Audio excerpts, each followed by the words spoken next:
নমস্কার বন্ধুরা, আমি তুহিন রিভিউলজি চ্যানেলে আপনাদের প্রত্যেককে স্বাগত জানাই। এখন কথা বলবো ন্যাচারাল স্টার নানির upcoming cinema hit the third case. সেটার কিন্তু ট্রেলার জাস্ট কিছুক্ষণ আগে মেকার্সদের পক্ষ থেকে ড্রপ করা হয়েছে ইউটিউবে। তা কেমন কি লাগলো এই ট্রেলারটি, আজকে মূলত আপনাদের সাথে সেটা নিয়ে আলোচনা করব। তা দেখুন, একটা সত্যি কথা বলতে গেলে এই যে ন্যাচারাল স্টার নানি তেলেগুর থেকে এবং তামিলের থেকে হচ্ছে এসকে মানে শিবকার্তিক, এরা দুইজন যেই সিনেমার সাথে যুক্ত থাকে মানে সেটা চোখ বন্ধ করে বা বিশ্বাস করে নেওয়া যায় যে এই সিনেমা কিন্তু ভালো হবে কন্টেন্টের দিক দিয়ে। বা অন্যদিকে আরেকজন আছে কার্থি, সেও কিন্তু ভালো সিনেমা কিন্তু দর্শকদের উপহার দেয় এবং দর্শক সেটাকে দেখে একটা সাকসেসফুল সিনেমা বানায় কিন্তু। কারণ এই যে এসকে বলি বা আজকে ন্যাচারাল স্টার নানি, এরা দুইজন যেহেতু ইন্ডাস্ট্রির লোক নয়, ইন্ডাস্ট্রির বাইরের থেকে এসে আউটসাইডার, এবার নেপোকিড না হওয়ার জন্য তারা তাদের মধ্যে কি একটা খিদে থাকে যে আমরা ভালো সিনেমা দর্শকদের উপহার দেব।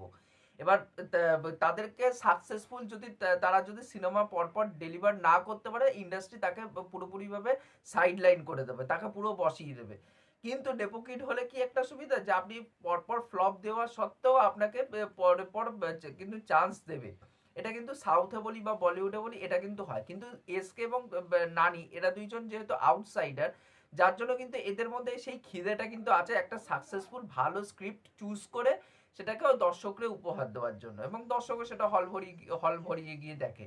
এবার সেই জায়গা থেকে দাঁড়িয়ে হিটের যে দুটো part, hit the first case এবং সেকেন্ড কেস, সেকেন্ডে আদি বিশেষ ছিল, ফার্স্টে ভিশপাক সেন ছিল। তা ওই দুটো পার্ট আমার দেখা ছিল। আমার ফার্স্ট পার্টটা ওকে ওকে লাগে, হিট দ্য ফার্স্ট কেসটা, কিন্তু সেকেন্ড পার্টটা আমার কিন্তু বেশ ভালো লাগে। আদি বিশেষের অভিনয়ও কিন্তু ভালো ছিল, ভিশপাক সেনেরও ফার্স্ট পার্টে অভিনয় ভালো ছিল, বাট আমি গল্পের দিক দিয়ে এবং থ্রিলের দিক দিয়ে আমি সেকেন্ড পার্টটাকে বেশি এগিয়ে রাখবো। এইখানটায় কিন্তু সেটা এক ধাপ উপরে কিন্তু নিয়ে যাওয়া হয়েছে, এবং নানি যেহেতু এই সিনেমার প্রডিউসার, তিনটে সিনেমারই কিন্তু প্রডিউসার নানি।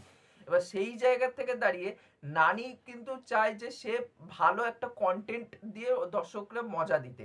কারণ বলিউড হলিউড রিপোর্টার যেটা আছে, অনুপমা চোপড়া একবার ইন্টারভিউ নিয়েছিল রিসেন্টলি, বোধহয় কয়েক সপ্তাহ কি মাস হবে আমার ঠিক মনে পড়ছে না, বাট রিসেন্টলি একটা ইন্টারভিউ নিয়েছিল হায়দ্রাবাদে গিয়ে নানির অফিসে যতটা সম্ভব।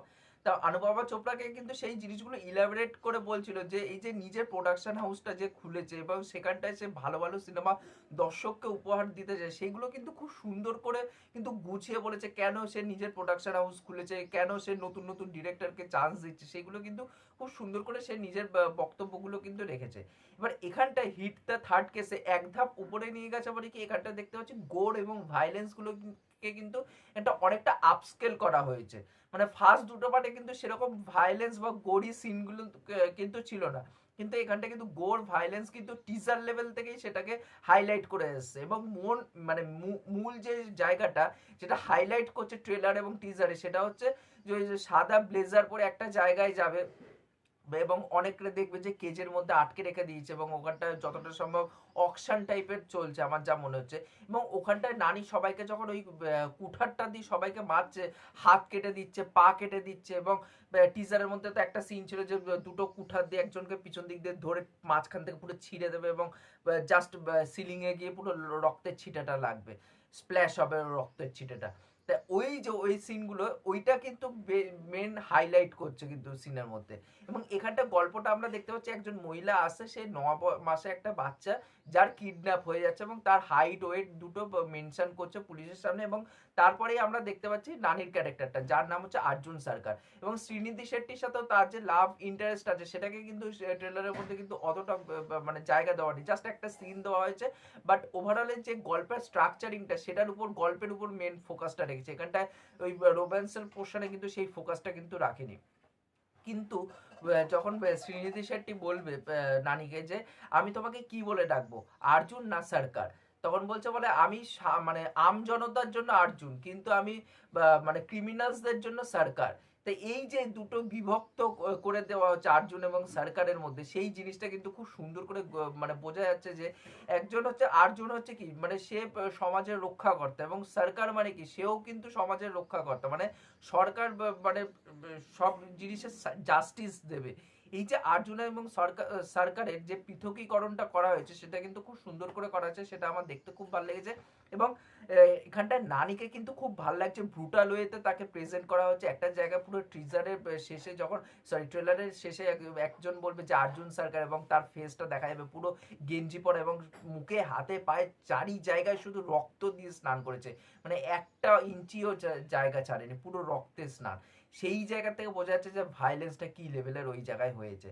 তাই এই সিনেমাটা আমি দেখার জন্য সত্যি খুব মুখিয়ে আছি। 1 মেতে এই সিনেমাটা রিলিজ করবে। এবার আমার যা মনে হয় হিন্দিতে সেইভাবে তারা বড় রিলিজ করবে না, পরবর্তীকালে ওটিটিতে যখন আসবে ওটিটিতে দেখে সিনেমা অবশ্যই রিভিউ করব। এবং এখানটা কিন্তু ক্যামেরার কাজ বলি এবং বিজিএম এর কাজ কিন্তু খুব সুন্দর করে একটা প্রেজেন্ট করা স্টাইলাইজড ওয়েতে সেটা কিন্তু প্রেজেন্ট করা হয়েছে। এবং এখানটা কিন্তু এনশিওর করছে মেগাসরা যে আর 5টা 10টা মানে 10টা কমার্শিয়াল যে তেলেগু সিনেমা হয়, টিপিক্যাল তেলেগু সিনেমা, সেটার থেকে কিন্তু এই সিনেমাটা অনেকটা বেশি আলাদা হতে চলেছে। সেটা কিন্তু তারা এনশিওর করছে। পুরো টিজারটার যদি ট্রেলারটার যদি কাটিং দেখেন এবং প্রেজেন্টেশনটা দেখেন, অনেক বেশি স্লিক, অনেকটা হলিউডিশকরণ করা হচ্ছে। বিশেষ করে তো যখন ও ব্লেজারটা পরে জাস্ট এন্ট্রিটা নিচ্ছে, তখন তো আরো বেশি হলিউডিশ একটা ভাইবস কিন্তু ওই ট্রেলারটার মধ্যে ওই পোর্শনে কিন্তু বোঝা যাচ্ছে। এবং অ্যাকশনগুলো সেইভাবেই কিন্তু ডিজাইন করা হয়েছে। তো ওভারঅল ট্রেলারটা আমার খুব ভালো লেগেছে। বিজিএম কিন্তু খুব সুন্দর করে আপলিফটেড করতে পারছে প্রত্যেকটা সিনকে, মানে খুব অ্যাম্প আপ করা বিজিএম না, খুব সার্টেল বিজিএমটা, কিন্তু একটা স্মুদিং কিন্তু ভাইবস কিন্তু দিচ্ছে। তো ওভারঅল ট্রেলারটা আমার খুবই দুর্দান্ত লেগেছে। আপনারা যারা ট্রেলারটি দেখেছেন তাদের কিরকম কি লেগেছে অবশ্যই সেটা নিচে কমেন্ট করে জানাতে পারেন। আর এই ভিডিওটি ভালো লাগলে অবশ্যই লাইক শেয়ার সাবস্ক্রাইব করে পাশে থাকবেন, তাহলে মোটিভেশন পাবো নতুন নতুন ভিডিও বানানোর জন্য। এখনকার মতন টাটা, বাই।